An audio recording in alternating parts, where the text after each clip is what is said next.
glasses off. Is the raid okay?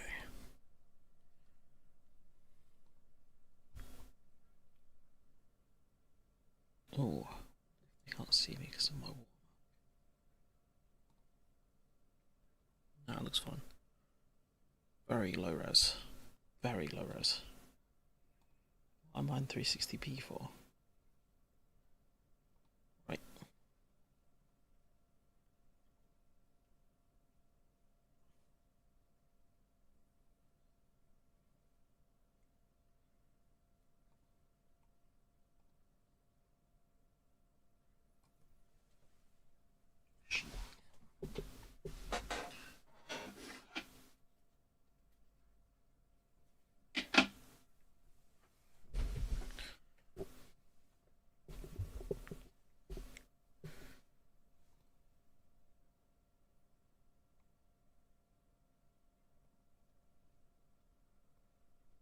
Alright, it's very late, so we're going to get this game started early. I'm not going to wait around too long for people. Hopefully the mic sync is okay, because if not I'm just going to cry, so... It's off the 10 PM alarm, because I'm not getting ready for bed at that time.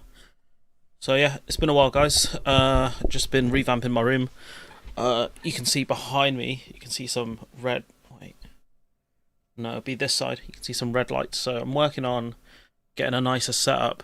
Like, just tweaking some stuff. So ideally, I would have to make the bulb above my head a bit dimmer, and then get these little red lights going. You can see the two behind me there. Might get a couple more going. I've got these little boxes. So my backdrop before was really messy. So I didn't really want to I didn't want to be on camera, but now it's fine. I can actually turn the blur off. It's still, my room's still a mess, but it's like the area you can't see. So that's probably the best I can tell you for now. So yeah, no, it's nice to be back, guys. Honestly, I think I've picked a good week for it, to be honest, given the actual implosion that's going on. Still working on Operation Flamesaber. That's still going to be going on. That's going to be an ongoing project, I think, for a while. Probably for the life of the channel now. I think it kind of deserves it. I forgot about the drinking's quite loud. So yeah, I hope you guys are alright. But yeah, actually, you can see it's a late one. I can see someone is lurking. But I was going to discuss all of these, right? But I realised I watched this podcast from the New Statesman. It's actually alright, to be fair. Their podcast's actually good, especially since they got Ollie Dugmore on. He's not on this episode, but I do like Ollie Dugmore. I think he was wasted at Politics Show quite a lot, because they just want to have like boring chit-chat conversations and nothing like serious of substance. Whereas I think on here he can be a lot more kind of discussing politics rather than discussing why Ava doesn't know what Beyblades are. When I was just like, okay, we're done here. I've got no more interest in anything you guys say, because Beyblade is peak fiction. The point where I've literally got an episode. We're literally watching it. Peak fiction right here. This isn't even the best season either. Season 3 is the best season. But absolute cinema. Well, seasons 1 and 2. 1 and 3. We don't talk about season 2. Well, we do because Kai's the best character. But seasons 1 and 3, the best characters. Absolute goats. But yeah, so I've been listening to their podcast quite a lot. I think it's decent. So this journalist here, she's Scottish, Albie Rhea. Oh, I butchered that, but she was she worked for Bloomberg. She worked for Bloomberg, and she's quite a good lobby journalist. Like, she gets scoops quite a lot. So it feels like her moving back to New Statesman's a downgrade, but I think she might be in a higher role. So yeah, we'll listen to what they have to say. We'll flick through these articles, these tweets and stuff as well. But I think it's worth having a listen. No, I mean, even when I was writing the cover, I listened to what... So they're talking about Boris Johnson here, and kind of the end of Boris Johnson, that kind of run. One of our old episodes, one of the last ones that you and Stephen and I did, and we were talking about how Boris Johnson had managed to stagger on until recess, because we had been talking about how Boris Johnson... They're recording 480p, guys. It's kind of embarrassing. seemed doomed and in crisis for maybe 5 or 6 months. And so, but we weren't wrong to say that, because he was eventually toppled. Yeah. And really, I think I've been thinking a lot about that moment when it felt like the mood turned for Boris Johnson among MPs. Was just a feeling in Westminster that MPs treated him with contempt, or talked about him with contempt privately to us for the first time, previously loyal people. Suddenly you had cabinet ministers who seemed to be sort of positioning themselves for the leadership right under his nose. And because they can smell blood. They can smell blood in the water. They knew Boris Johnson wasn't going to have a long political career as Prime Minister, purely because of the character he was and the scandals he would get himself in, and the way he governed as well. He was very absent. And so when you're very absent, you do let kind of people collude around you. just that question about whether the Prime Minister should be replaced, how that could happen, when it would happen, was just the constant conversation. And basically the thesis of the cover is that we're in a similar moment again with Keir Starmer, that mood has shifted again.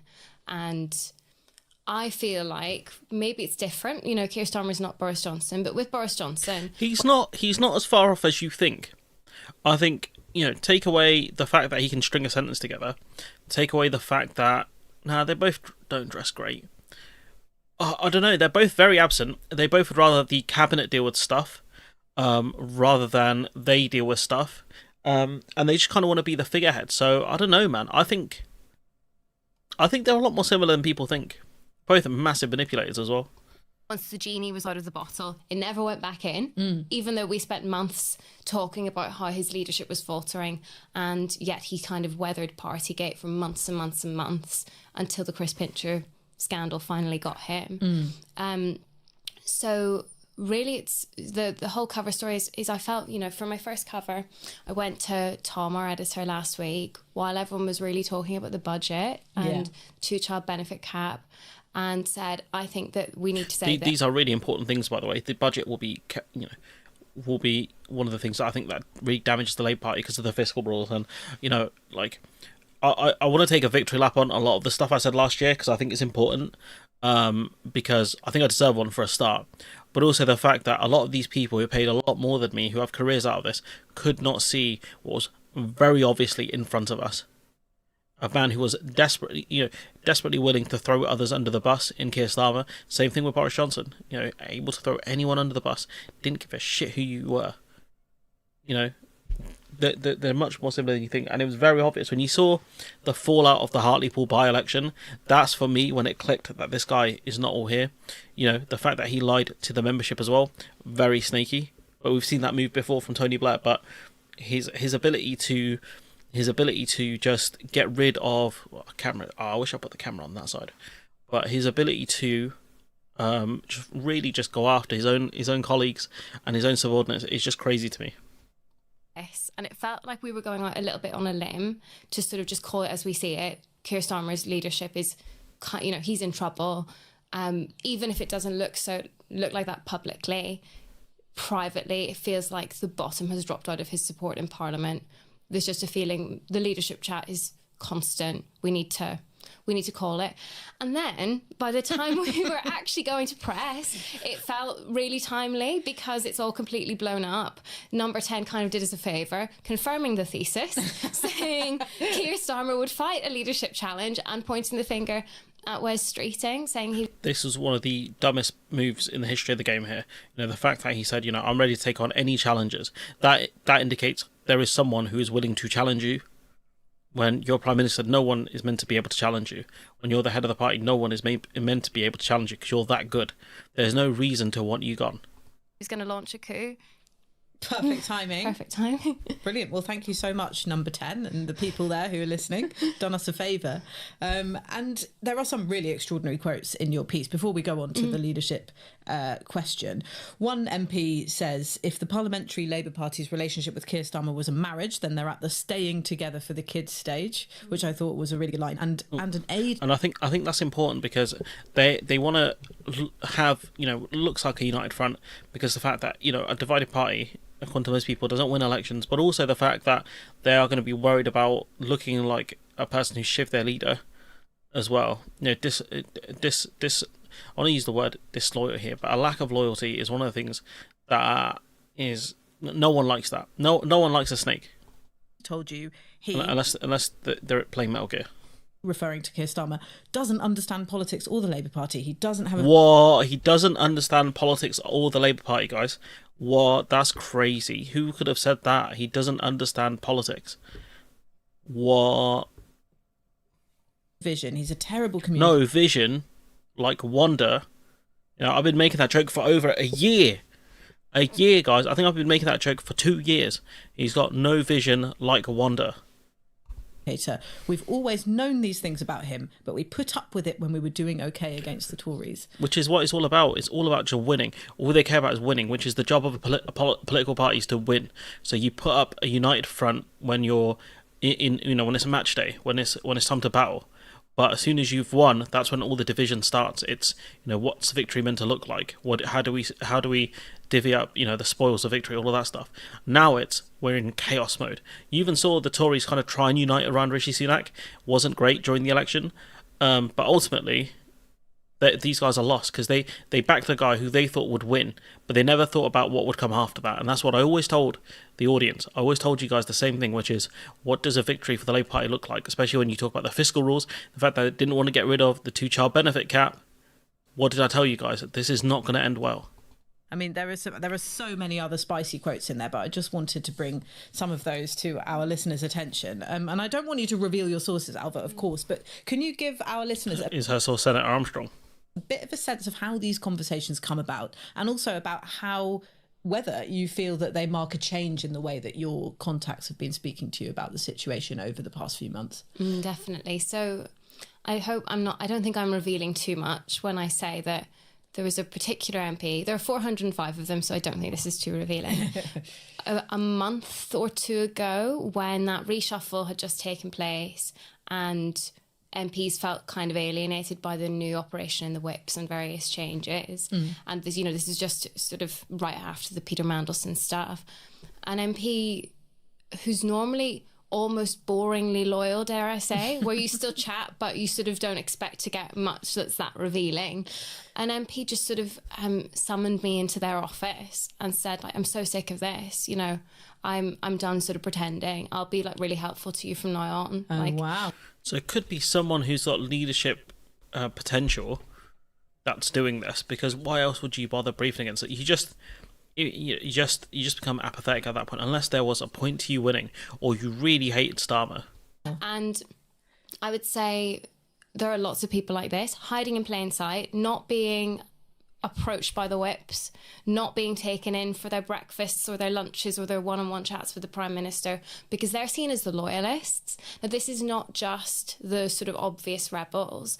There's a really, really deep feeling of discontent in the Parliamentary Labour Party. It doesn't mean all of them want to topple the leader, but you'd be hard pushed to find any happy Labour MP at the moment, I would say. I can't think of any. That's really interesting. Yeah, thanks so much for taking us into how these kind of conversations came about. And it shows that it's important to always cultivate your relationship, even with the loyal MPs. Play the long game. Yeah. One day they'll crack. They'll crack. It pays off. And so what are the main things, before we move on to Wes Streeting? What if it's Jess Phillips? What are the main things that have led to this tempestuous atmosphere, do you think? Because in your piece, everything's mentioned, from winter fuel to Starmer's non-committal attendance at COP lately. I mean, all of these things have been coming under criticism. What do you think has been the main thing that's been driving it? Oh, so that paragraph was so long at first, and Tom was like, "We can't mention everything. There's too much." Sport. It would have been that. It would have been the whole story if we'd gone through everything. I mean, I think everyone sees the winter fuel thing as the sort of the original sin of this Labour government. It kind of sort of immediately punctured that very brief honeymoon that the government had, and was intended to signal toughness, but it kind of signalled meanness, I think. Which I agree with. One of the things that we were most known for in the world was cutting off the winter fuel allowance to grandma. I think it was a really dumb idea to go for that. I think they were trying to show they were going after, the richer pensioners who shouldn't be receiving, benefits from the state, really. Like some of these pensioners are enormous amounts of money that have no mortgage, etc. But yeah, someone said a UBI is a universal boomer income, which I agree with. And you've got people who are on good money, still receiving their their winter fuel allowance. I think in the view of a lot of people, and now they've U-turned on that, but took a very long time. I think that was very hard for Labour MPs, especially the new ones. That's sort of ancient history, but there's been so much since, I think welfare was pretty difficult. And in a way that was a sort of genie out of the bottle moment, because if Labour MPs had, if... I got a clip of Glassman. If they hadn't reached that last minute settlement with the rebels, the government would have lost the vote, which is crazy for a newly elected government with a huge majority. But I think, it's also things like Peter Mandelson. I think MPs find that really difficult, really hard to sit through Prime Minister's questions, stony-faced behind the Prime Minister while he defended Peter Mandelson's... There's also cabinet members who had to defend Mandelson as well, and again, it's one of the things where, I think most people could have told you, it didn't take a genius to figure out that Mandelson was a really poor appointment. Defended Peter Mandelson, who was under pressure for his relationship with one of the world's most famous sex offenders. And, and then they sat through Peter Kyle on the broadcast round saying that appointing Mandelson, given his, despite his Epstein links, had been a risk worth taking. I think that things like that have been really difficult. It's worth saying some of those MPs were okay defending those decisions and actually felt just frustrated that they'd sort of embarrassed themselves holding the line for so long, going out on the airwaves defending it, and then the government U-turned. So, doesn't that remind you of Boris Johnson? When Boris Johnson would get involved in any sort of scandal, he would say, "No, that's not true." And he goes, "Oh, maybe it is true. Maybe a little bit. Okay, it's true." And then he kept making his cabinet ministers go on the morning rounds, lie. The Chris Pincher thing was outrageous because they were debunked not within days; it was within hours. It was within hours that, they would do the morning interviews, and I think it was by around lunchtime, someone, leaked to the press or whatever, said, no, actually, no, Boris Johnson knew more than he's letting on. And it was just relentless. Whoever had that story was just not even drip feeding. It was like pushing it aggressively, just waiting for a moment where a minister would lie and bam, straight in. It's MPs from all the different persuasions, but there's a bit in the cover story where I say that a lot of MPs, still not all of them, but a lot of them sort of feel like number 10 doesn't respect or like them. They've kind of slowly reached that realisation over the past year, rightly or wrongly, and now they say the feeling's mutual. What is also crazy is after the Hartlepool by-election, Starr was accused of being extremely introverted, but also, it was said that he was very hard to get a hold of for MPs, and that they would have to go through Jenny Chapman. And so nothing's really changed here apart from Jenny Chapman's no longer in charge. It's Morgan Sweeney now. Morgan McSweeney. And so that's where the kind of, I think, I talk a bit about contempt, this idea sort of running through the piece. Yes. The tone is pretty contemptuous. My phone is full of pretty mean, contemptuous, pretty personal quotes about people. It's always hard to know, I think, as a political journalist, how much you want to use them and share them, because it's quite a fraught political atmosphere, and we talk sometimes about sort of wanting politics to be kinder, but I think it just needs to be said that there's sort of a pretty vitriolic undertone to the way MPs now talk about number 10, which means that even though there are some new people in the building who are trying to do engagement with the parliamentary party, I'm not sure how much of a difference it's making. One person said to me that they're overstating the effect that warm white wine with the boss can have. I think in a way, maybe it's too late for some of them. They already feel like, they once said, we know how they feel about us now, Right. It's too late. Yeah, and contempt famously is the killer of a relationship, according to, relationship psychology, isn't it? Which was the opening line of the piece. Yeah, bit of relationship advice for you there. Yeah. Maybe that can be a new format on the podcast. Love Dr. Alva. So your story came out, and it was the perfect timing, because what you mentioned at the beginning of the podcast was all of this briefing suddenly appearing from Number 10, claiming Wes Streeting is looking to mount a leadership challenge. And so suddenly, the prospect of Keir Starmer's position is one that every journalist can pose to any Labour politician that they speak to. So what are you hearing about Wes Streeting in particular? Well, firstly, on this, number 10 pointing the finger at Wes Streeting phraseology, number 10 is now kind of insisting that it has nothing to do with them. Mm-hmm. Could be Thornbury, but I don't think she's close enough. She's not close enough to be doing this. I think if it was after the Mandelson stuff specifically, if you think about the stuff, the way Jess Phillips is, she's very pro-woman, and she's despite the fact that the stuff going on with the inquiry into the grooming gangs, I think it would be her, especially when she was the one who said I'll stab Corbyn in the front and all of this kind of stuff. I've got a feeling it's her. If you look closely at the original stories, in our piece we say a senior number 10 official says that Starmer would fight any challenge against him. Yeah. So that bit... So this is the thing we're going to be discussing a bit more in detail in a few minutes once we've kind of run through most of this podcast, is the fact that someone in, a senior number 10 source, if we go back... official says that the original stories, in our piece we say a senior number 10 official says that Starmer would fight any challenge against him. So a senior number 10 official said that, and so the question is, right, who do you think that could be?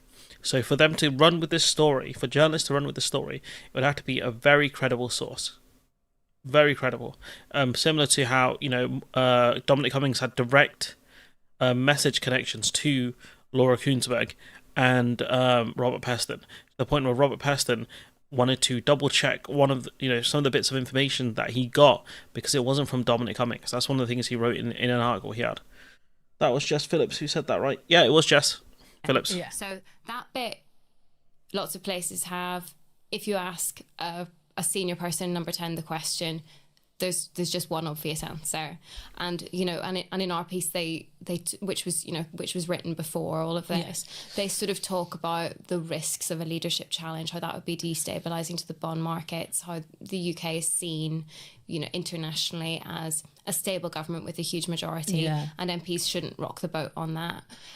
So some of that was already out there, but then the new thing is sort of the pointing the finger at Wes Streeting and accusing him of a leadership plot for after the budget. And now number 10 is sort of saying that wasn't anything to do with them. Mm-hmm. Yeah. And people inside number 10 are distancing themselves from that part. Okay. But it's fair to say that Streeting camp are not entirely impressed by that. And, I have received some screenshots of the relevant articles where the bits about Wes Streeting are attributed to number 10 sources. It's not actually a Starmer allies or senior government. Yeah, where some of the pieces have now changed. Interestingly, where it would be quite funny if that happened. That definitely will not happen. Your government figures rather than number 10 in some of the mentions, but I don't think that the people around Wes Streeting are entirely convinced that number 10 didn't have some involvement on that. I am live. But I should say that certainly they maintain that they've made this argument about how no one should challenge Keir for the leadership and he would contest it, but they're distancing themselves from that. It just creates the idea that there is a leadership contest going on. He's saying, I'll take on anyone to challenge me when there shouldn't be a challenge. Streeting part. Okay, that's really interesting to know. Thanks for clarifying it. But the fact is that some people in senior positions within the party, whether or not they are, geographically located in number 10, want to try and smoke out what they see is Wes Streeting manoeuvring for, some kind of future leadership. This was the dumbest way they could have done it. I think we can say that. Exactly. Certain. Yeah, 100%. Yeah. And it has not worked. Yeah. It has backfired. Now that we've kind of laid the groundwork that number 10 is really distancing themselves from this, rightly or wrongly, all the MPs think it was Morgan McSweeney. And my MP... They're calling for Morgan to get sacked. My phone is absolutely full. Been live for like 20 minutes. Of people who used to speak pretty admiringly of him, the man who led them to their general election success last year. It's full of people like that now being pretty unimpressed with him. Mm-hmm. And, I had lots of messages, things like Morgan has lost the plot. What is going on? This is so sad. It's sort of patronising. This is so sad. He used to be a brilliant strategist. And now what? I don't think anyone really liked him that much. He very much felt like Dominic Cummings. No one liked Dominic Cummings. what is he doing? As one person said, it was sort of the biggest act of self-defeat since Brexit. Right. But definitely.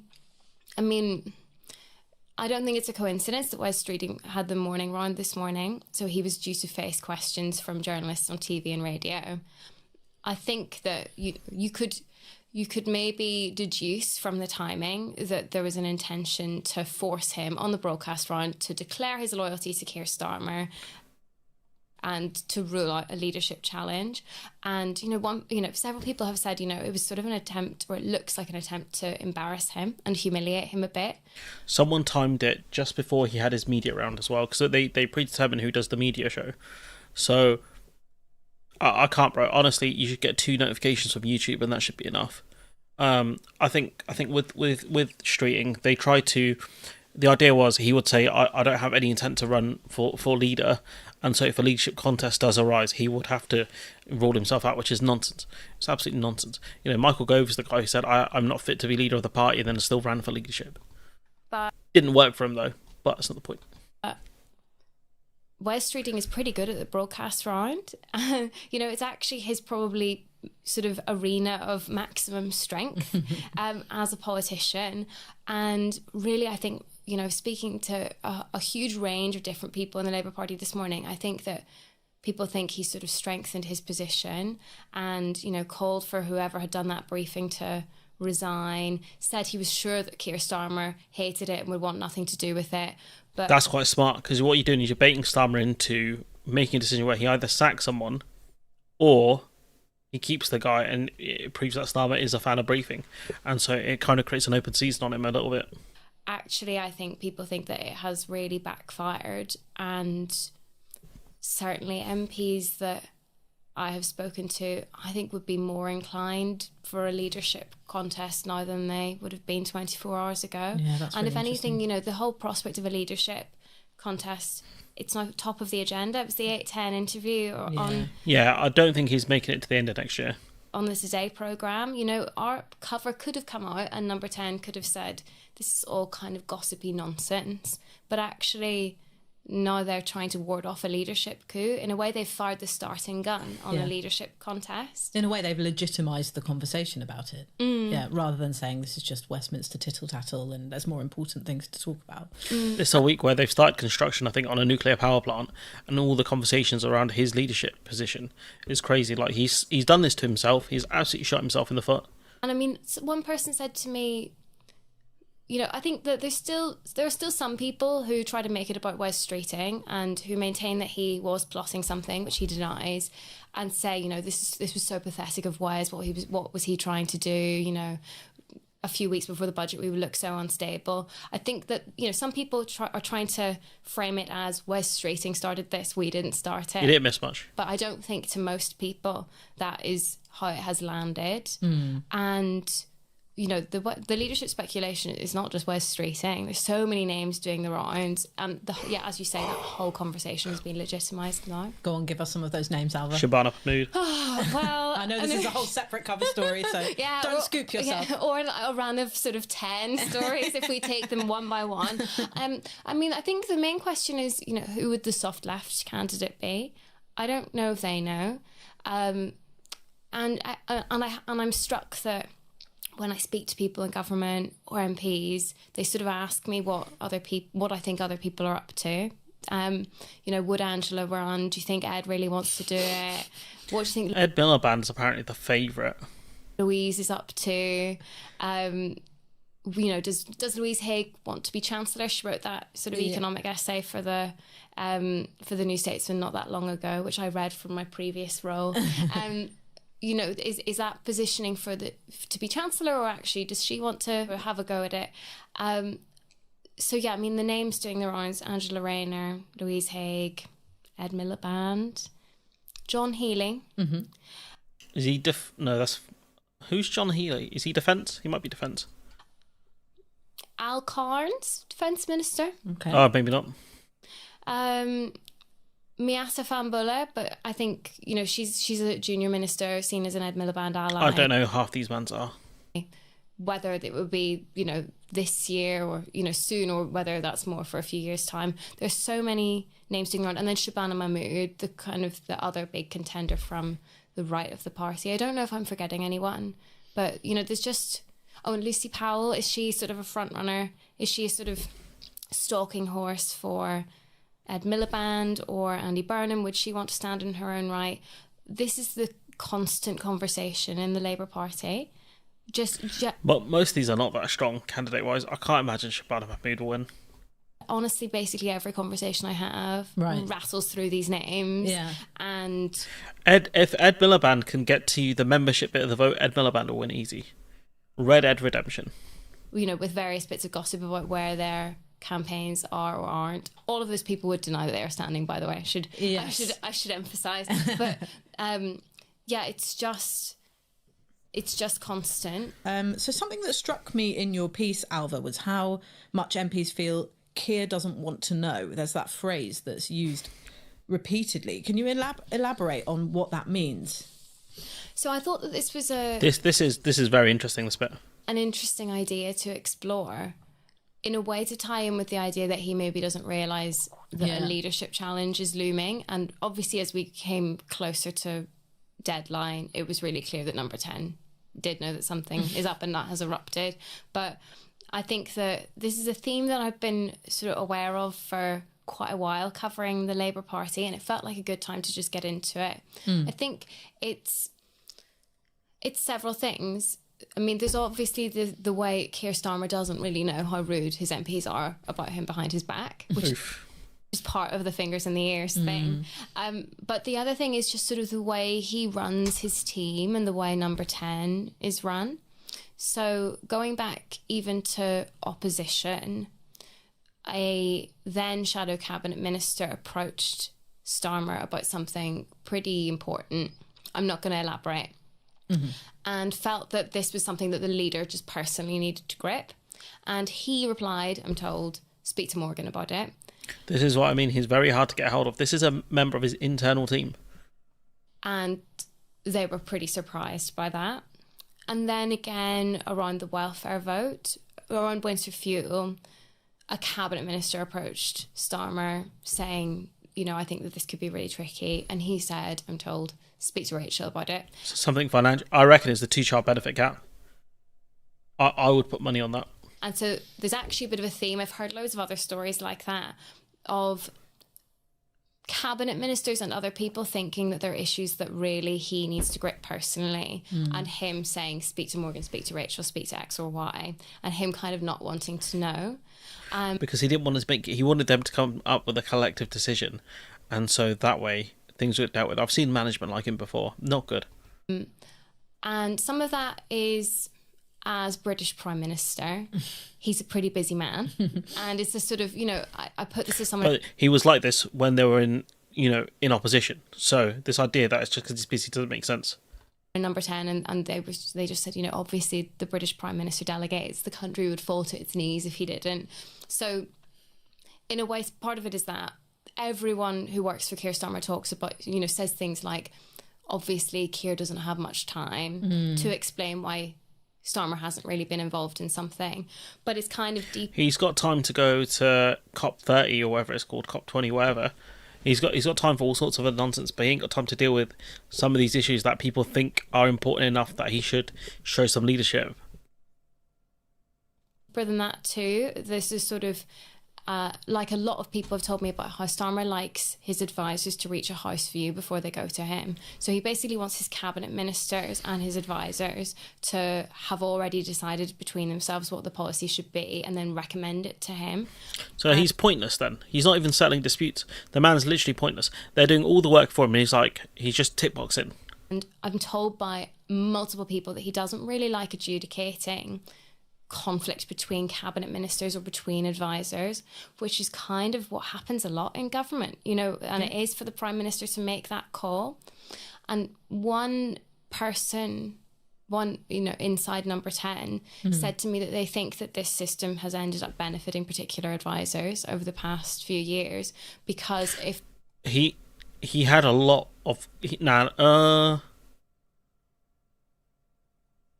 No, I think he did, you know. I think he did. The Prime Minister doesn't really want that much information, wants people to reach a house view, he doesn't want to be involved in the conflict. You can kind of cherry pick what information you bring to him and bounce him into the decision you think he should take. Yeah, and the person with the So where's the leadership then? Where's this guy who's meant to be this tactical master who, you know, won them this huge majority? This guy's a complete fraud. This guy, he just lets everyone else do the work and he just takes the glory. loudest voice And if they fail or if he doesn't like them, he throws them under the bus. will obviously dictate what the House view is in that conflict or that dispute. So one person kind of punchily described it to me as a kind of infantilizing system, and that was before the welfare debacle. And after it, He's a mid-level manager. Starmer kind of seemed to show a flash of awareness that it hadn't really been working, and told people in Number 10 that he wanted to be given more policy detail and earlier. And there's been this reorganisation of Number 10 that took place around the reshuffle, so about 8 weeks ago. And now there is a kind of flatter structure. It's sort of designed to give more people direct access to the Prime Minister. But in practice, I gather nothing has really changed. Right. For a few reasons. He still wants people to reach a house view before they go to him. I'm told, again, by senior people in Number 10, that's still the case. And then also you've got this new character in Number 10 in Darren Jones. Harry Potter.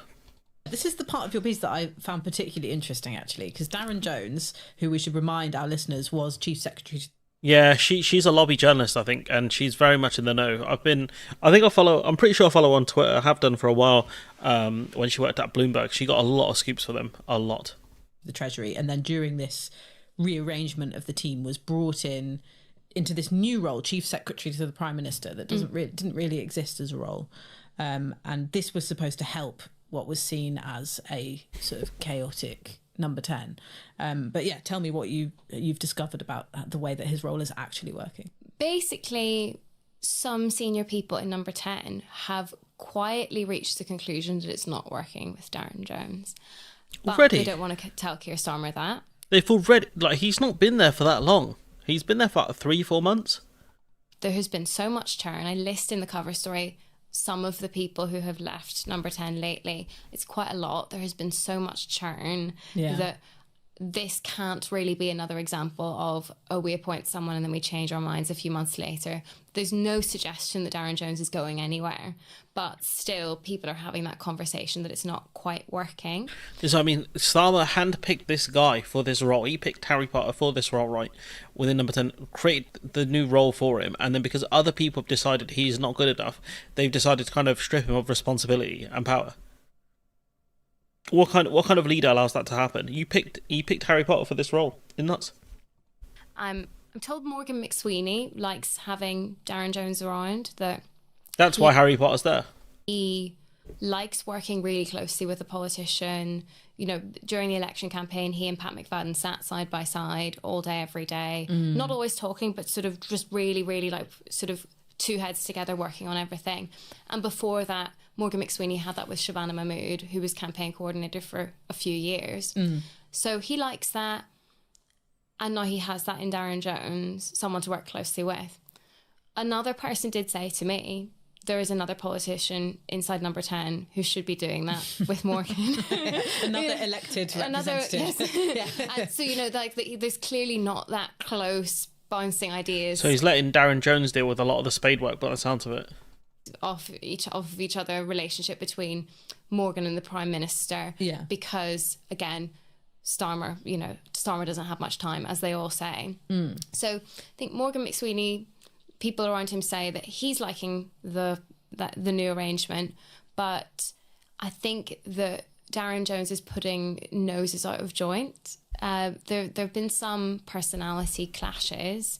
I've got a quote in the piece, someone saying that he's a details man around people who aren't details people, and he's exposing people. Right. They're saying this about Harry Potter? That's bullshit.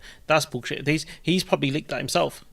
Darren, source close to Darren Jones is keen to emphasise that didn't come from them. That's not his view. Yeah, this is self-glazing, guys. He's self-glazing. It's crazy. Talking about, I'm a details man, I'm a policy wonk. Get out of it, Darren, mate.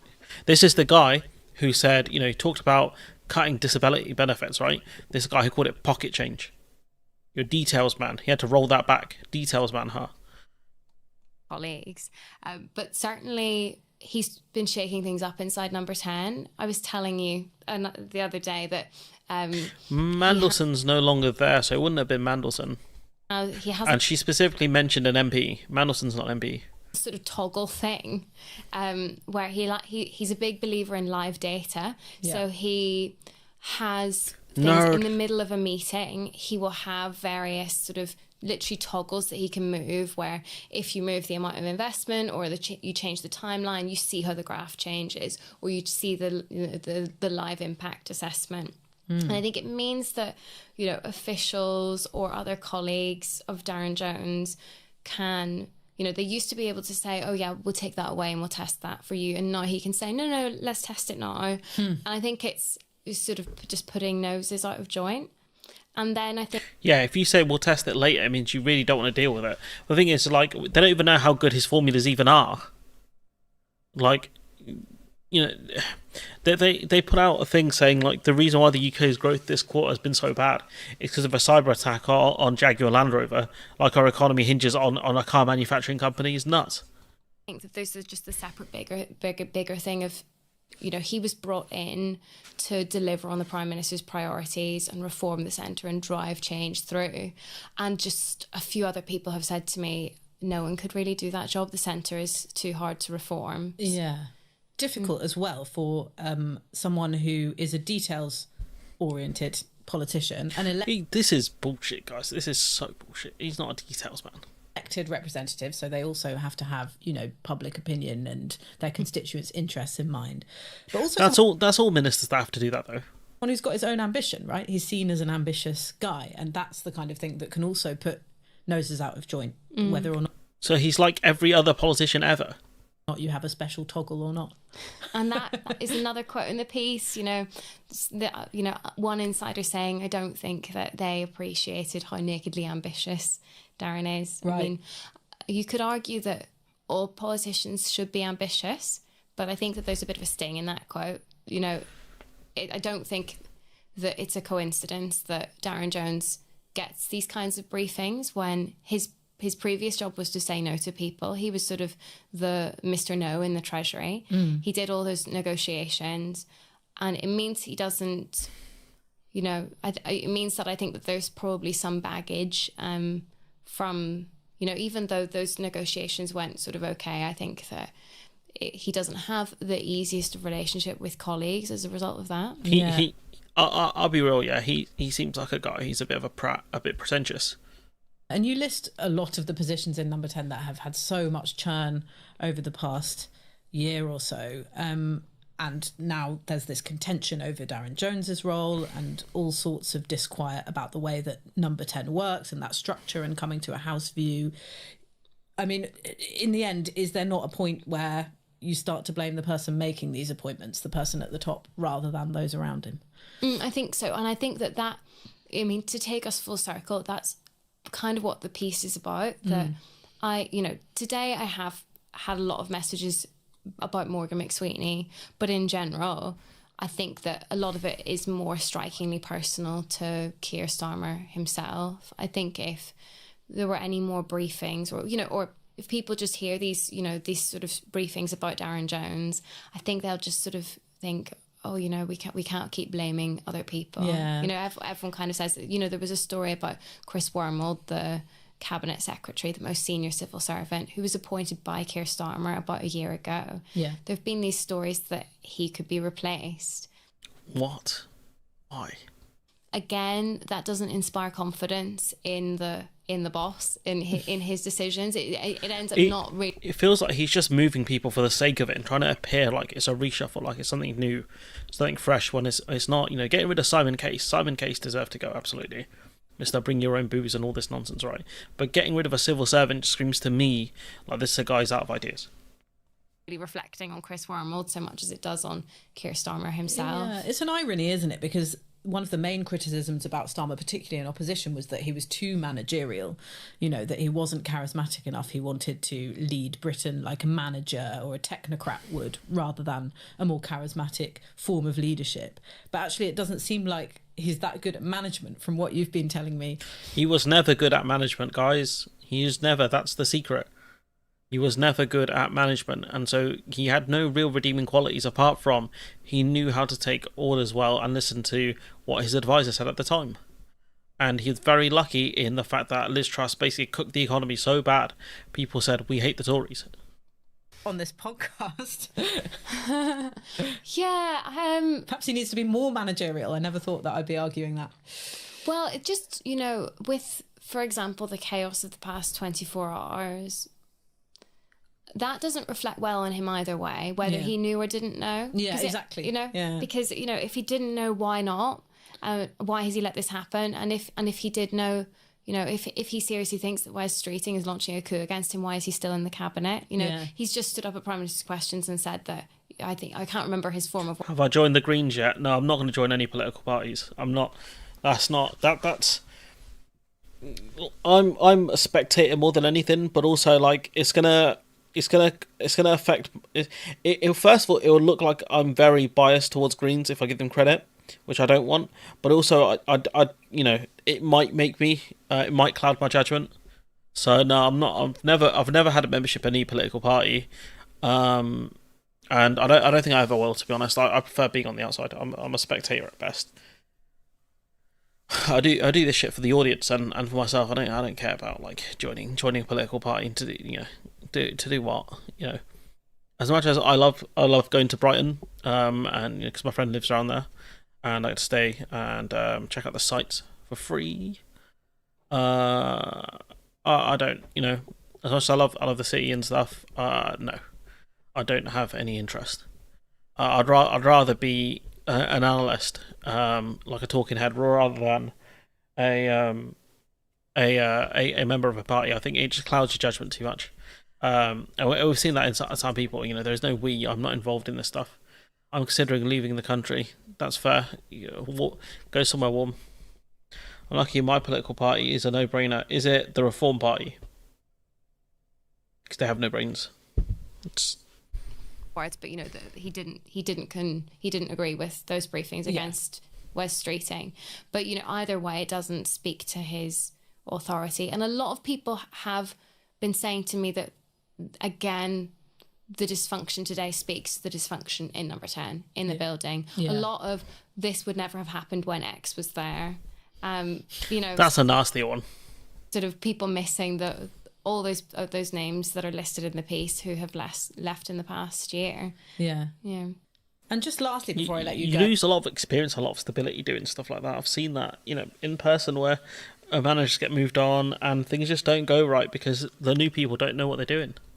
Back to all of your brilliant reporting, how would you summarise Labour's 16 months in power? I mean, you've obviously been working at another publication for a lot of that time. Bloomberg.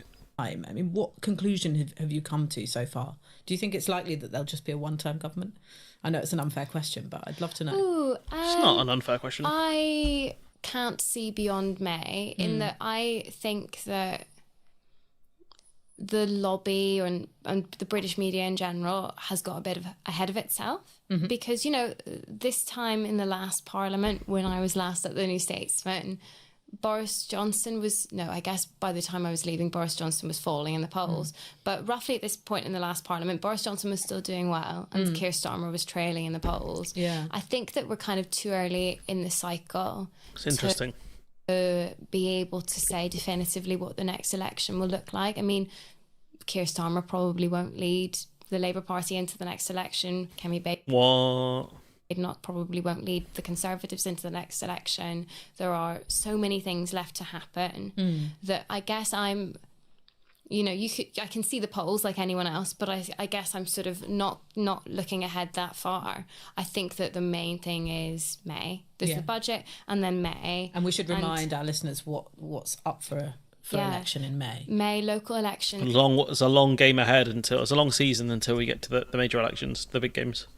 In like lots of England, London, everywhere else. It's crazy, only 9. And the Scottish and Welsh elections. So it's looking, lots of Labour people think it might be okay in Scotland, but no, it's not. No, I don't think so. Think that they're expecting to come in for a real drubbing in very different parts of England. I think in Scotland you might see Reform split the Unionist vote as well. So I don't see that for them. But then again, it's a PR system, so it doesn't really matter. And so in London, but also in sort of typical red wall places. No, it does matter, because it's not about the SNP winning, it's just about votes playing. And then they're expecting to be absolutely annihilated in Wales. Yeah. And one of the cover story, I quote, says, "I don't think that any Labour leader who led us to come third in Wales would deserve to stay as Prime Minister." Yeah. So I think that even if, Starmer weathers the next few weeks, I'm sure we'll speak again about the budget that's quite soon and is another. The budget's going to be a big thing, I think. This is good. She's a really interesting person to listen to. There's a lack of good quality podcasts in like the UK. I think, like, the Sunday roast is good in my opinion. I would say that, given that I am co-host and I am there probably two episodes in a month. But I would say I've tried to make it as serious as I can so that the audience does learn things. I am repetitive, obviously, but that makes sense. Politics is repetitive, and not much is changing. But I do want it to be like a more serious podcast where I want the audience to learn, to learn stuff, or have good things to take away from. And I think that's what a podcast should be, something that specializes in a specific area.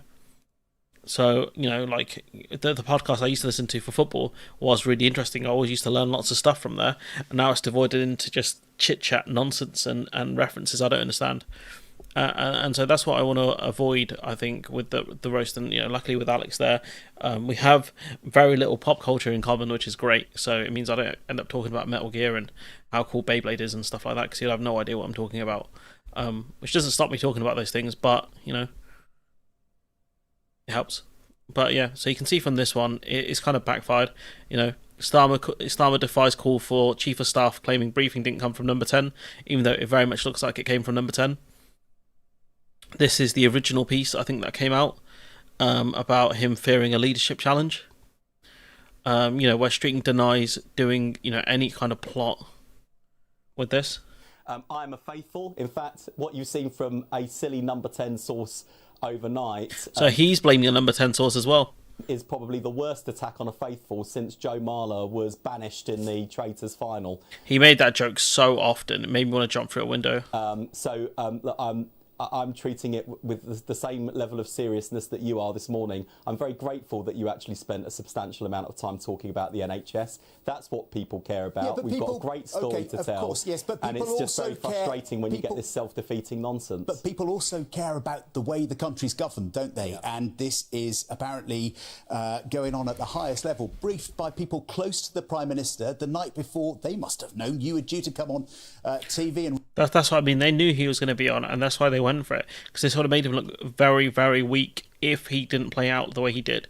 And so I don't want to give credit to Wes Streeting because I hate him, but as a spectator of the sport, he's done pretty well. Radio across the country and put you under a bit of pressure. I mean, they clearly are worried about a leadership challenge. Are you saying I would never stand against Keir Starmer? Yeah, I'm not doing that, and also you're not doing what? You're not standing. I'm not challenging the Prime Minister. I'm not standing against him. I'm not doing any of the things that some silly briefers said overnight. As for pressure, I'll be honest. This silly briefing's water off a duck's back. We've seen this before against other cabinet colleagues. I think our Deputy Lucy Powell was absolutely right about that toxic culture that needs to change. I don't think these people are speaking for the Prime Minister. I don't think this is the sort of behaviour he expects from people who... But this is what I mean. He's had briefings against other people for years now, to the point where Burnham basically said, leave me alone, and he had to bring in Sue Gray to stop the briefings. So he has fostered a culture of briefing against rivals. Work for him and for the government. So on all that, I'm not worried. The only pressure I feel sat here this morning is the pressure to make sure we keep our promises to the public. Pressure's for tyres, in the words of... Oh, no. Okay, I think we might have gone down and come back. We pray. He's the last likely candidate. You'd think that, but that's not the case. He was actually top pick. He was top pick. So this is the crazy bit, right? So I saw this. So several Labour MPs that I've asked are raising eyebrows and are sceptical about the PM saying that he was assured that the streeting briefing did not come from Downing Street. So many people are asking why it was taken so seriously if it didn't, and asking why the PM won't say where it came from. So he's ruled out where it's come from, but he can't say for sure. This is nonsense. And also, when you look at the journalists, right, I saw this. So when you look at Pippa, she's one of the seniors at The Guardian. She's very, very senior in The Guardian. I think she might be like their deputy editor. You've got Chris Mason, who's the BBC's political editor. So he's very senior in the BBC. And you've got Alex Wickham, who's the political editor at Bloomberg. So again, he's someone who's senior, and he's someone I followed for a while, I think. And so these are serious journalists when it comes to sourcing and things like that. Pippa's one of the ones that released a lot of the Partygate stuff. So the idea that she wouldn't double check her source is outrageous, an outrageous statement. And so this is what makes them seem like they have no idea what they're talking about. So one number 10 source said Starmer's anger was still focused on streeting despite outwardly praising him. Another said he was frustrated by Health Secretary arguing against the government's approach to numerous issues, including welfare, digital ID and Gaza. He also was against the assisted suicide bill as well, which the government was meant to push. He was also against that and pushed back on it aggressively, and I think that's probably where the tension came from originally. Starmer and Streeting spoke briefly on Wednesday, the first time the pair had been in contact since the briefing war broke out. Starmer is said to have apologised to the Health Secretary, though stopped short of making any other commitments, saying only they should speak again soon. So it's very clear that he doesn't like him because he's more popular than him. That's the vibe I'm getting. Massive Boris Johnson vibes here. And this is, Alistair Campbell discussing this.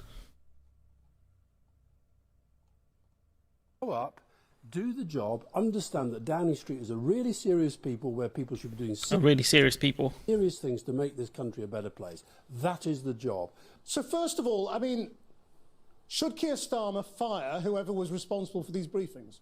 He should certainly make clear to everybody who works in Downing Street that they work for him. He should fire them. He should. Absolutely should. If he disagrees with the statements, he should let them go. And they work for the government, and they don't go off on their own little private agendas. I don't believe for 1 second that Keir Starmer could have sanctioned this, because he's not that stupid.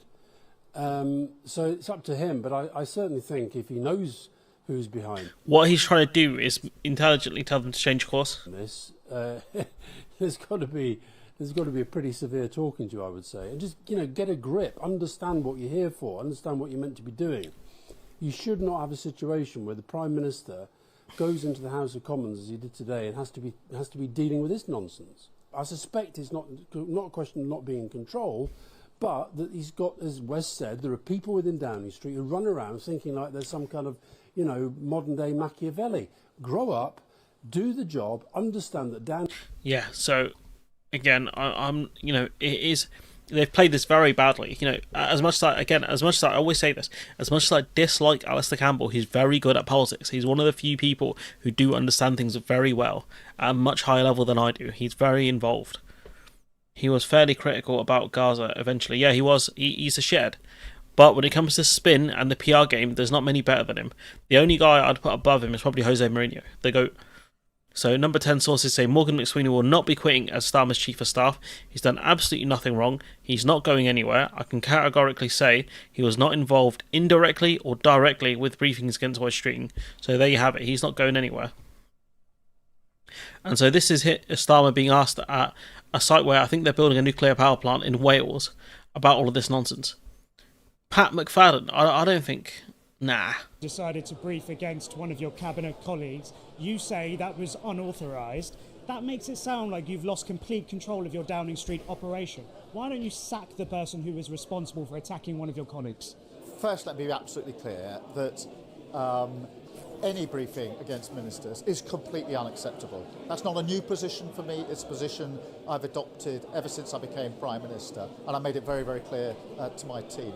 I've been talking to my team today. I've been assured that no briefing against ministers. I've been assured, so it's possible they're lying to him. Was done from number 10, but I've made it clear that I find it absolutely unacceptable.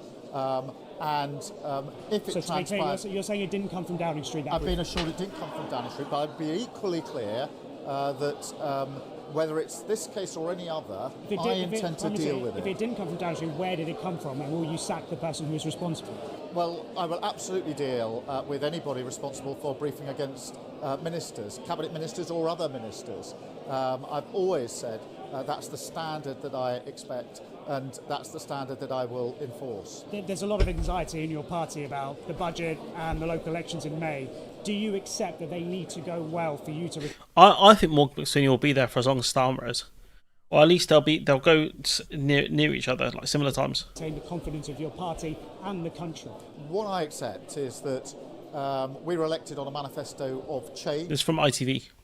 And we have to deliver change. That's why I'm really pleased to be here in North Wales with this announcement. He's defaulting back to talking points today, because previous governments have come in relation to the nuclear project here with a promise that something might happen in a year or two or three. I've been speaking to Labour MPs for the last few days. So he's trying to go back to talking points here, and I think had this, the timing of this whole thing is very unfortunate, considering that this is a positive for Wales, that they're building a nuclear power plant. This is good news. They are looking at those two things, and they are questioning your leadership. What is your message to them? Delivery is really important, and that's why I'm really pleased to announce today that this is happening. Many, many jobs for this part of the world, for the young people here. And in answer to your question, it is the change that people voted for when they voted at last election. I'm deeply aware that we must deliver that change. So yeah, nonsense. Here you've got West Streeting, so... This is West Streeting talking about how, people who felt betrayed should dry their eyes, mate. People on the Labour left that will feel betrayed. Well, I'm sorry, but they have to... By promises he made to become leader, and then he's backed off from them. Well, I'm afraid they have to dry their eyes and be glad of the fact... Yeah, piss off, mate. Honestly, fuck this guy. But yeah, I nicked this clip from Turn Left, so you should subscribe to Turn Left channel. This is their channel. Big up Curtis and that.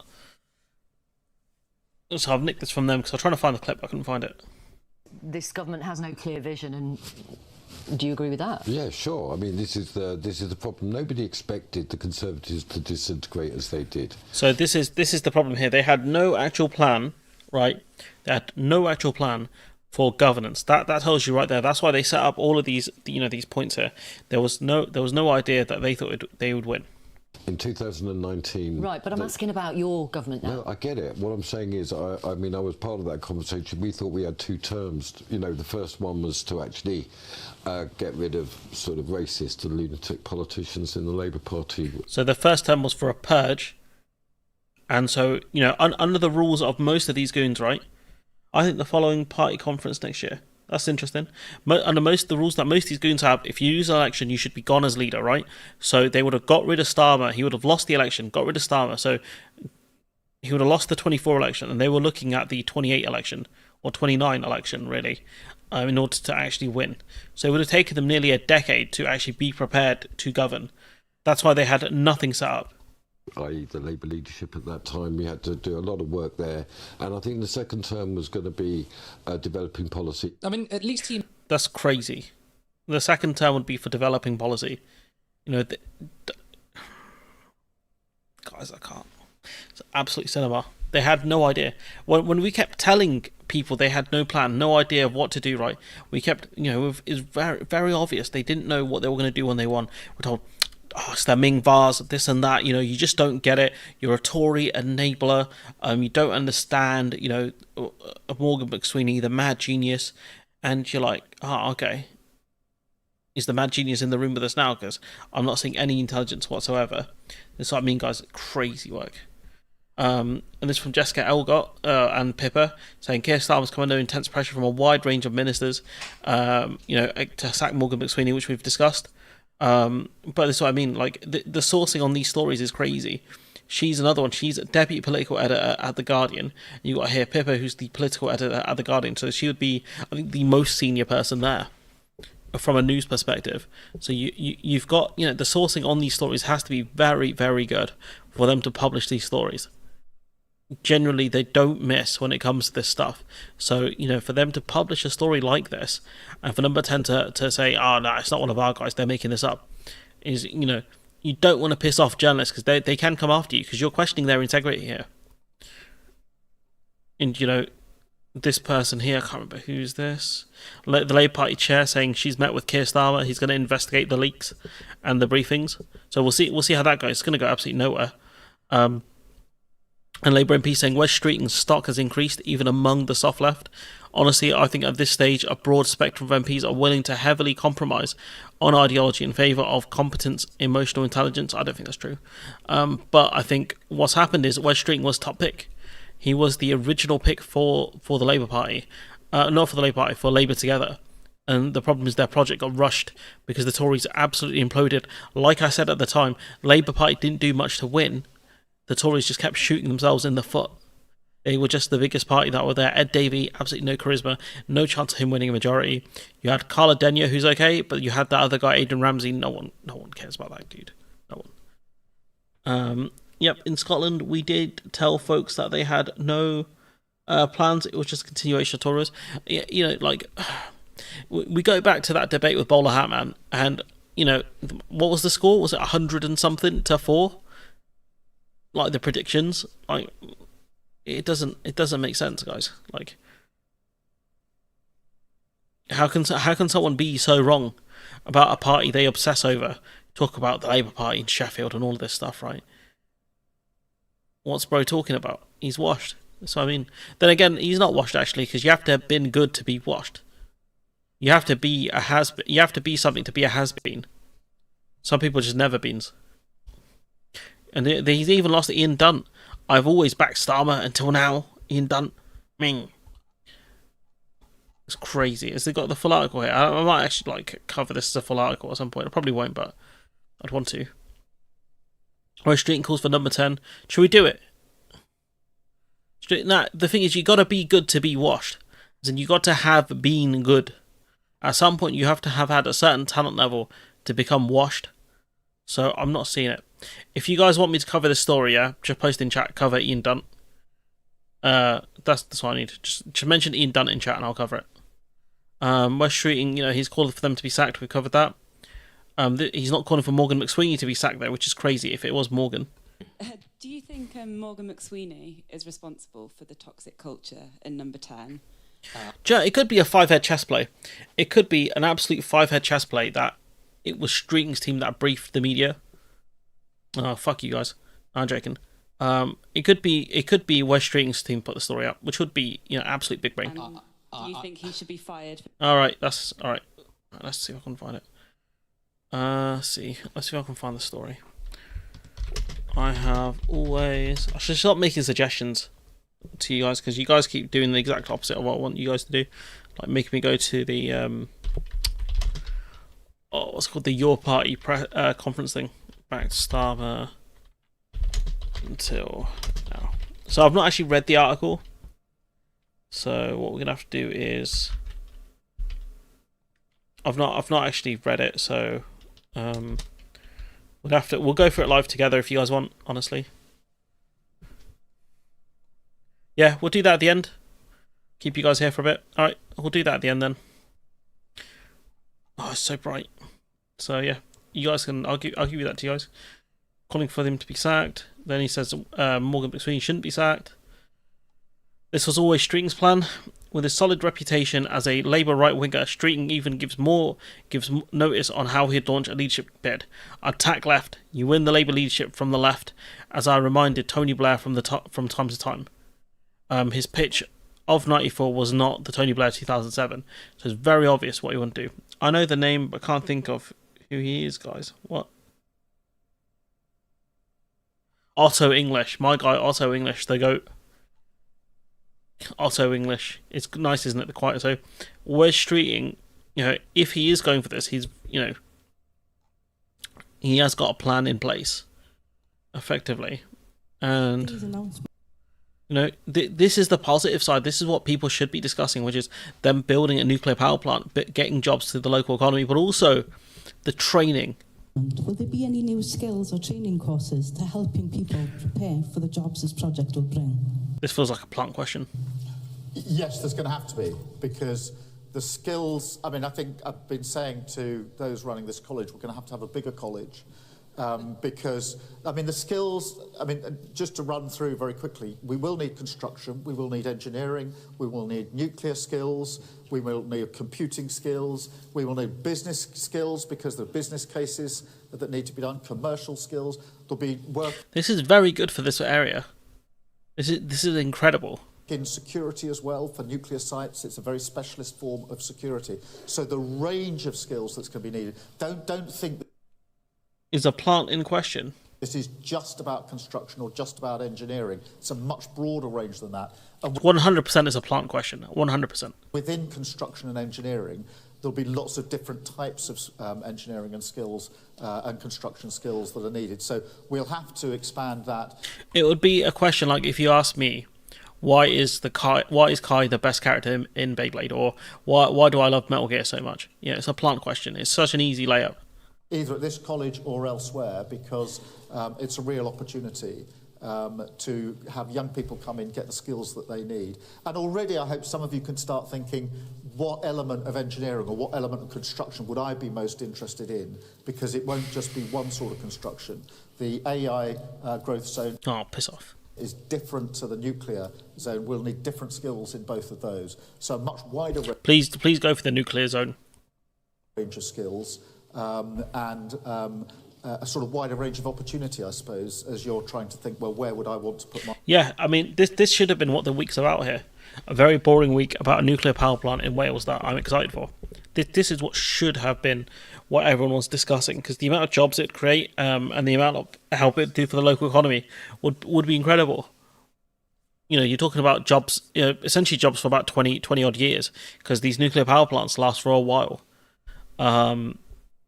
Just baffled that they leaked. If it was someone in Starmer's team that leaked it on this week, they're absolute morons, because instead of discussing the big Labour win here, they're discussing the absolute idiocy, which is briefing and things like that. Do you think this is getting built because of Clyde win as Labour fell? Nah, stuff like this is it takes a long time to plan out. I don't think they would have. I don't think they would have been able to do it so soon since the by-election loss. They might have sped it up a little bit, but I don't know. But this is good news. Overall, it's good news. What else? So that's what I mean, like, questioning your leadership, your message to them. Say, this is at the event. He's got the same suit-shirt combination on. At this event, he's being asked about this stupid West Streeting stuff. The sound of his voice lacking motivation. I think he's just very monotone. Here we go. This is it. Verdict of one Labour grandee. Ed Miliband is the person likely to be most likely to be the next. Be the most next. Who's writing this? That doesn't even make sense. Is the person most likely to be? I can't read. Most likely to be the most. No, it still doesn't make sense. Ed Miliband is the person most likely to be the next Prime Minister. He's put most in there. I don't know if that's a typo, if that's an error, or if the Tory grandee's actual quote was like that, because it's a misquote technically.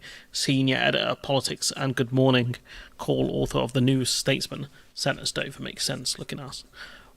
But I've coined it, guys. Red Ed Redemption. I'm telling you, it's gonna happen. It's gonna happen.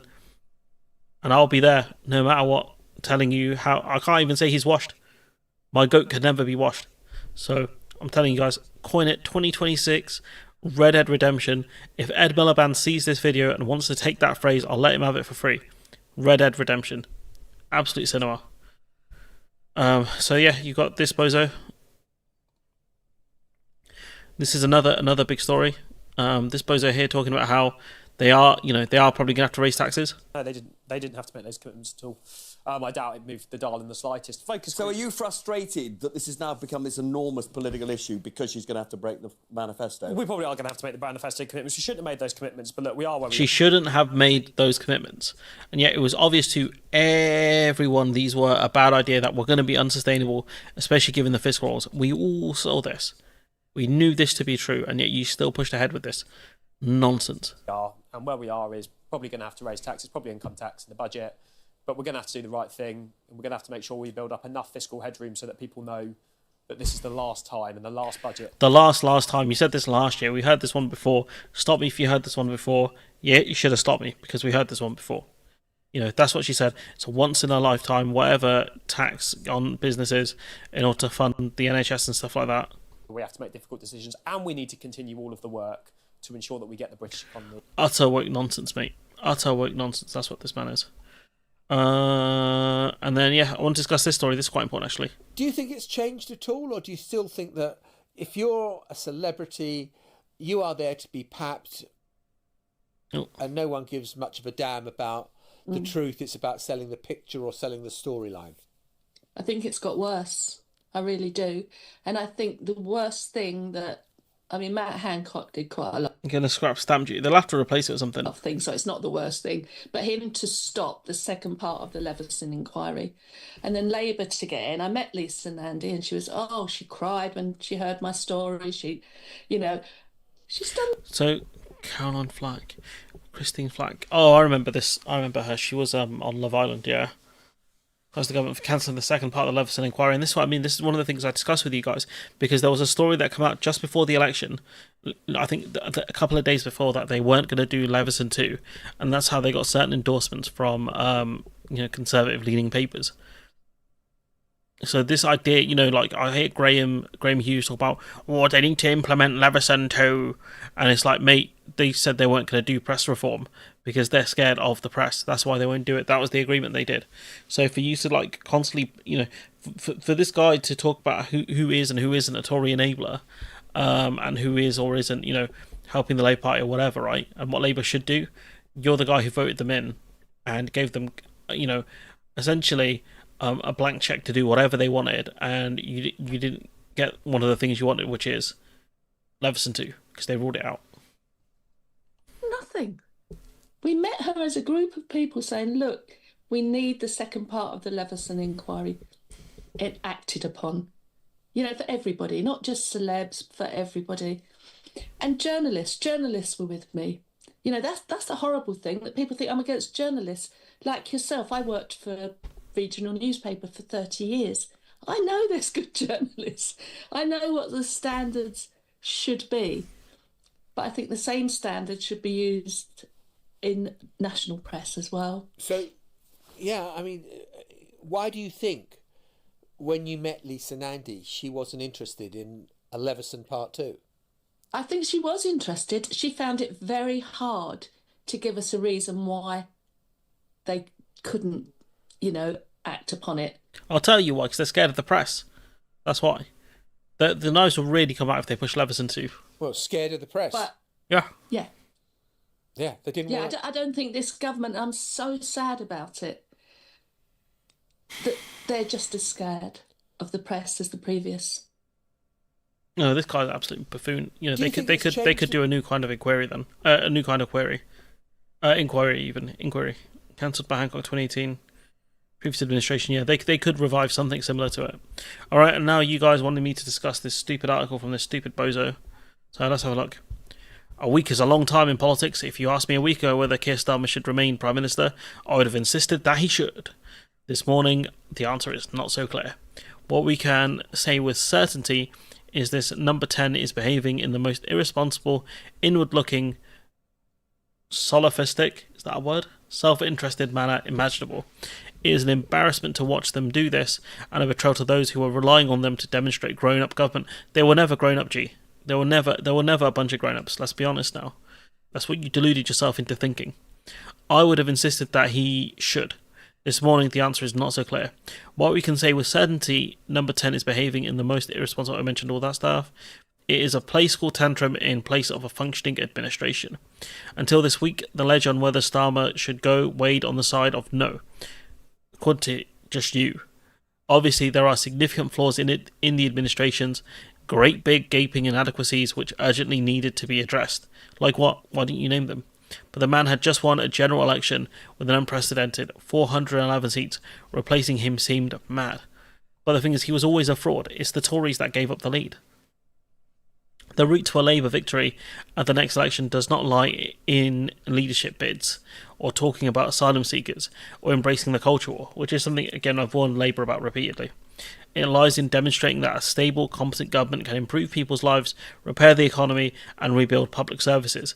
It lies through shorter NHS waiting lists, which is what West Streeting's meant to be working on, repaired potholes, functioning courts, which I think the court system has been completely decimated by the Tories, and families who can eat out on a Tuesday night without having to remortgage their home. I mean, I guess getting involved in a leadership contest is therefore the precise opposite of what you need to be doing. You need to demonstrate seriousness, gravitas, conscientiousness, diligence, right? Now, I'm going to ask you guys, which one of these qualities does Starmer have? Seriousness? No. Gravitas? Definitely not. Conscientiousness? No. Diligence? No. So he never had any of those four qualities that he's asking Starmer to demonstrate. You need to put every molecule of your being into securing results that people can feel by the time of the next election. In Starmer's words, he became Prime Minister, you need to return to a government of service, but they are a government of self-service. Patent pending. These points were a very effective counter to the idea Starmer should be replaced, but now the calculus is changing. How long is this thing? It is not changing because of his critics. It's changing because of the behaviour of his own officials in his own administrations against his own secretaries of state, which is true, that his own team is going against his own team. Over the course of yesterday afternoon, they began a preemptive briefing war against the Health Secretary Wes. One political correspondent after another was given the briefing in a closely coordinated and highly targeted attack. This is what they spent their time doing. Instead of focusing on the things in this country which must be repaired, it might be the first time in modern British political history when Number 10 has briefed against someone for a leadership challenge which does not exist. I think Boris Johnson did that. I think Boris Johnson did that before it all went wrong. You know, he was putting out how Sunak had a green card. So I don't think that's actually true. So yeah, I don't know if that's true. Streeting patently holds leadership ambitions. And I'm just gonna have a sip of water. Or drink even.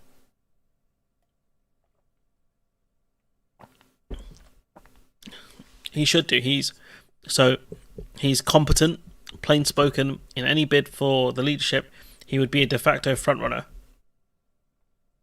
Nah, I don't know about that.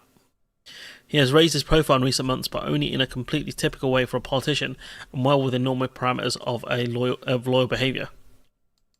It's like that Number 10 thought it was replicating the successful operation it had recently conducted against Burnham. The only difference is Burnham revealed his hand. Burnham said, he wanted that role. He wanted the top job. Burnham showed himself to be a contender without being an MP. That was the problem. Burnham showed, essentially naked ambition, and that was his problem. During the Labour conference, they had struck out of his not very secret leadership ambitions, effectively, but the difference was that Burnham was quite obviously in manoeuvres, Streeting was not. All he looks like is he shot a loyal lieutenant. That's what it looks like. That puts the onus on the responsibility for starting an internal war on Downing Street, not his critics. Starmer has thrown away the most convincing argument in his favour, that the instability of a leadership challenge would be ruinous to the party's prospects. He has done it by challenging against himself, and the thing is, what's killing the party's prospects is their lack of delivery, their lack of ability to communicate, because that's why the polls are so low. The polls they're not polling very badly because of this very recent story. They're polling very badly because of their lack of ability. Speaking on today's programme, Streeting was careful to fire back at those around Starmer for briefing rather than the Prime Minister, which is what we've discussed already. So this is just Starmer Streeting glazing at this point. He either signed off on... So Starmer put these members of staff in charge. He either signed off on the briefing war, in which case he's culpable, or he did not, in which case he's lost control of his operation, which is the point that he's in big trouble here, guys, because of the fact that he hired these goons. All of these are, all of these people, by extension, are his mans.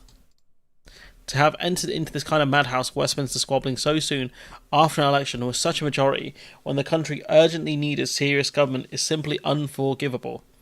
It is essentially grave coming 2 weeks ahead of the budget, when market reactions will prove economically and politically pivotal to the government's agenda.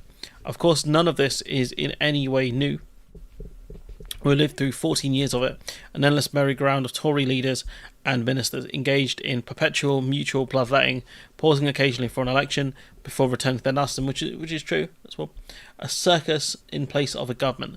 But damn it, Starmer was supposed to be better than that. I mean, he wasn't though, was he? He wasn't. He was never better than this. You wanted him to be better than this. He was our last chance to show the competent centre-left government and can provide answers that populism never will. Which a centre-left government is not going to provide the answers to populism. He's squandering it right now, this very second, the chance of a lifetime, and by allowing himself to be involved in these petty Westminster games, Starmer has done the opposite of what he intended to do. He has come up with the best possible argument for why he should be replaced rather than retained. He has essentially volunteered himself for the contest and said, if there's anyone who wants to challenge me, they should feel free to do so, and that I'm going to fight back. You've fired the starting bullet for this run. Effectively, you've said, challenge me at your peril, when there was no challenge. There was no doubt that you are Prime Minister.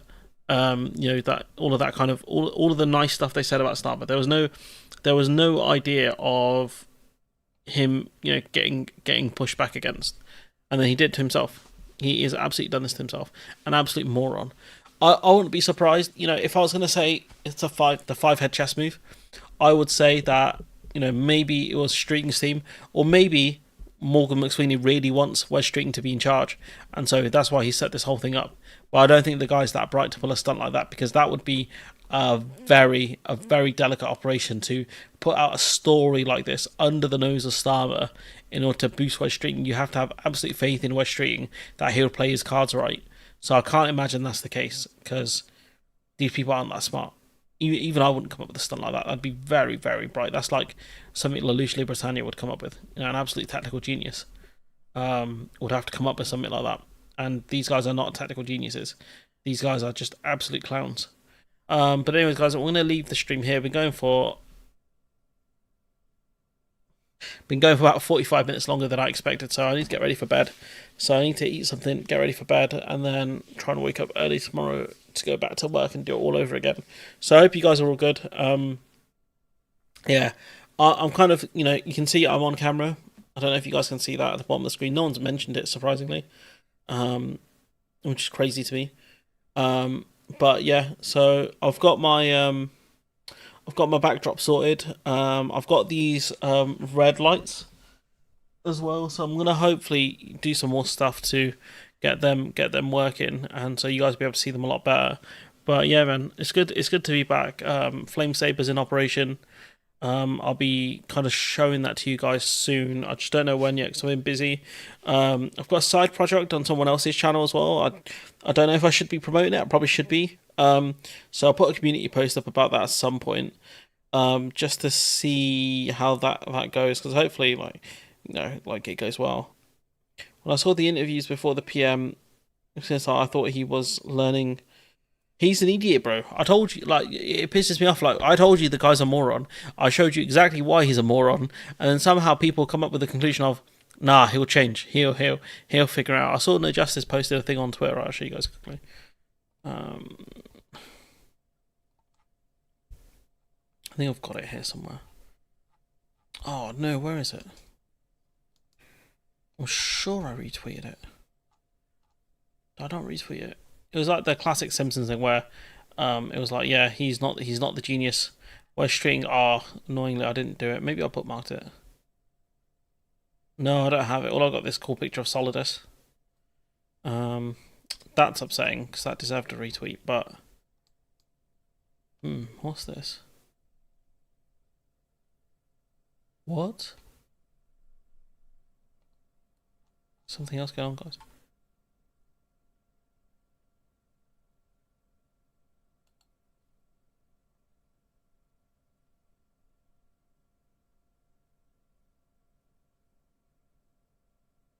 Sultan's been kicked out of the Independent Alliance. Wow, this is crazy. I was going to do she was going to be part of Operation Flame Saber, but...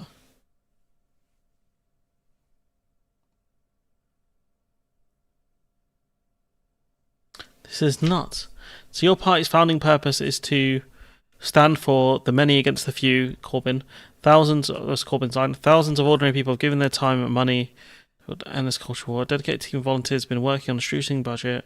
But without funding, your party has been severely restricted. Hundreds of thousands of pounds were donated to your party by supporters in good faith, but have been remained beyond its reach.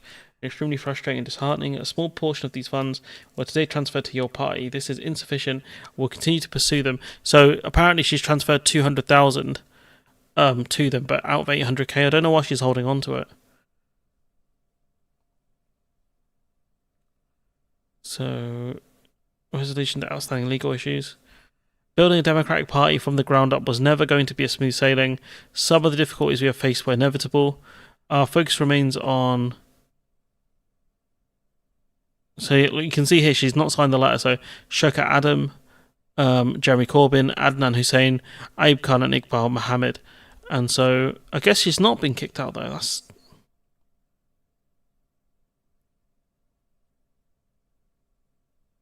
That's not right, is it?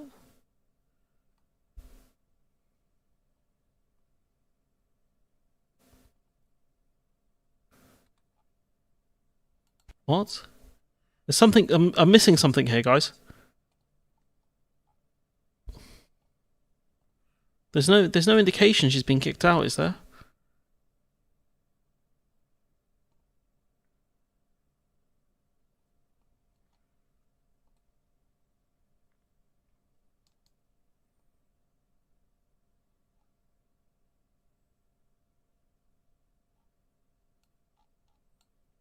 What is going on here?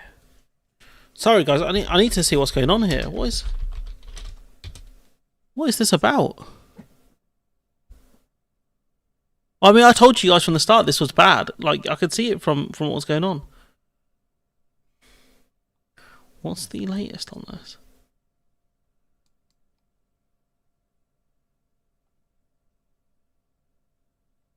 A lot of swearing. No, I don't know. I genuinely, I'm baffled as to what's going on here. Is there anything? Because they've snaked her completely. She's on Question Time. She's on Question Time now, I think, or it might have been. I don't know if it's finished, but.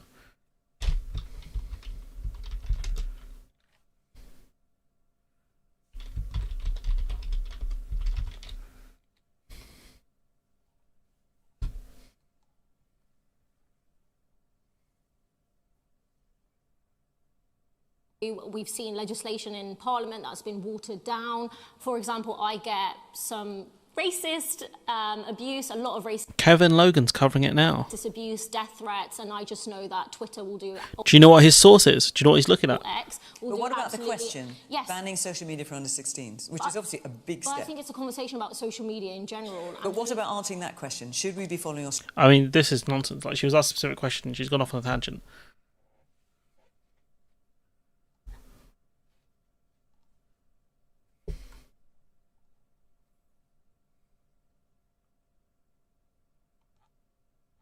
Can't see anything here. No, there's nothing here. It's watching Question Time out of BBC iPlayer.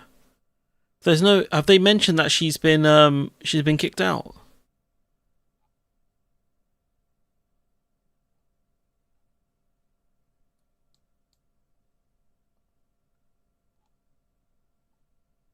There's no mention of her being kicked out, is there?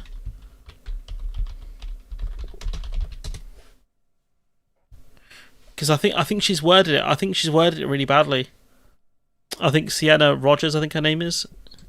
I think she's worded it really badly. Achievements she thinks this Labour government has done.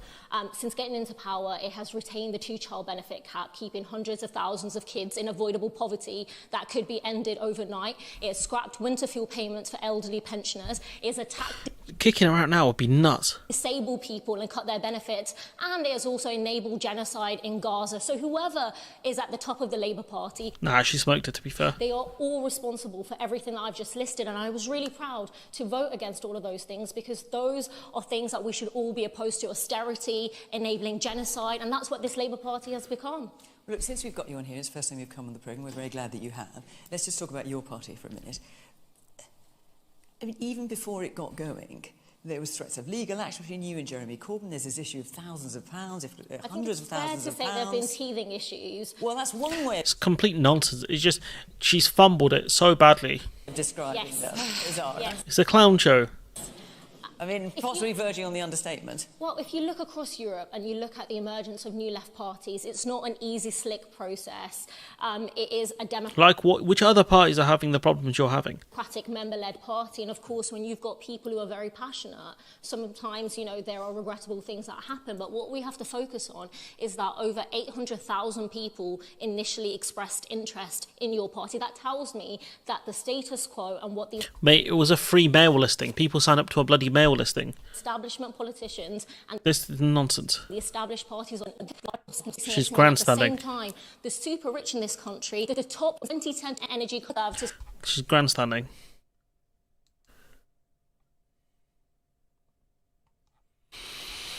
I don't know, guys. I don't know what's happened here, to be honest. I can't see anything about her being kicked out.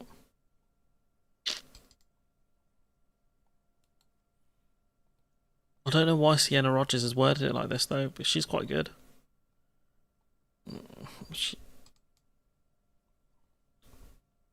There's nothing mentioned about Sultana. There's no mention of Sultana in this whole article.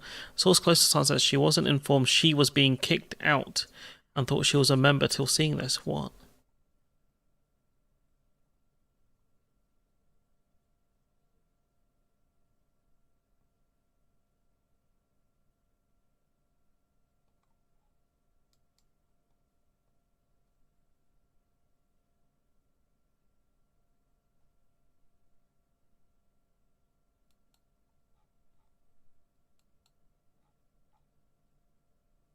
Let me have a quick look. There's no mention of her being kicked out.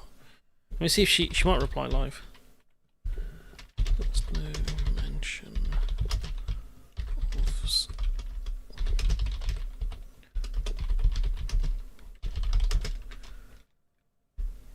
I hope I spelled the name right.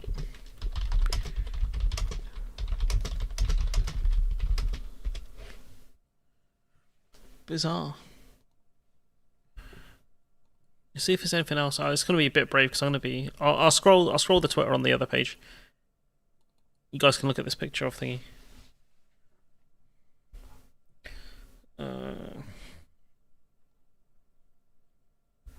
Can't really see anything of importance.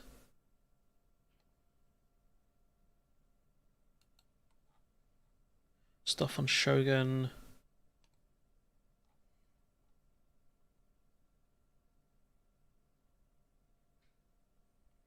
Corbyn put out something, but it's not really that important.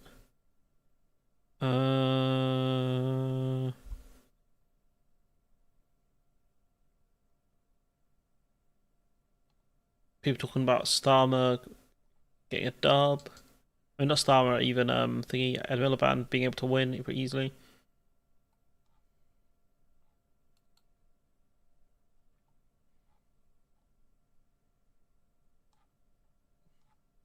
No, I can't see anything to say that she's been kicked out. I don't think that Jenna's gonna reply to me, so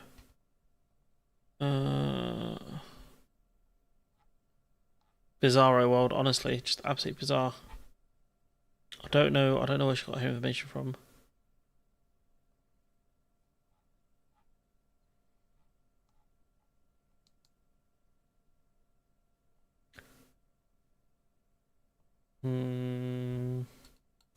No. I think that party's done. I think your party's cooked. I'll be honest. Sorry guys, it's not the most entertaining bit of the stream, but I'm trying to see on the fly if I can find any information about it because of the way that tweet was worded, but I can't see anything. So I saw Sky News put out a video, but the audio for it is terrible, so I'm not going to bother listening to it.